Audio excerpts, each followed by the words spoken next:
ईद आई खुशियां लाई, शहरी खरीदारी करने बाजार का रुख तो करते हैं ताकि अपने बच्चों को छोटी छोटी खुशियां खरीद कर दे सके, लेकिन बाजारों में महंगाई ने ऐसे डेरे डाले हैं कि परेशान खाली हाथ ही घर वापस लौट जाने पर मजबूर हैं। मज़ीद तफसीलात इस रिपोर्ट में। ईद करीब आते ही सरगोदा की मार्केटों और शॉपिंग सेंटरों में ईद की खरीदारी करने वालों का रश तो बढ़ गया है। रेडीमेड कपड़े हों या जूते, चूड़ियां हों या मेकअप, खरीदना तो लाजमी है, लेकिन इन चीजों के रेट सुनकर खिले चेहरे परेशान हो जाते हैं। इतनी महंगाई हो गई है, अपने कपड़े तो लेना बहुत दूर की बात है, बच्चों के कपड़े भी अफोर्ड नहीं कर सकते। जो पिछले साल 1000 का सूट था वो अब इस वक्त 2000 का सूट है। ईद आ गई और बहुत करीब आ गई है। हम यहाँ पे शॉपिंग करने आए हैं और रेडीमेड सूट बाय करने आए हैं, लेकिन जहाँ पर पिछले साल की निस्बत इस साल बहुत ज्यादा महंगाई हो चुकी है। जहाँ पर हमने 3 सूट लेने थे वहाँ पर हमने आज 1 लेना है। ईद जैसे मौका पर दुकानदार भी महंगाई का शिकवा करते दिखाई देते हैं।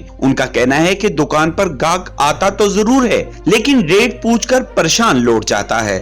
गुज़श्ता 2-3 साल से कोरोना के बाद जो सूरत हाल है खराब से खराब हर तर होती जा रही है।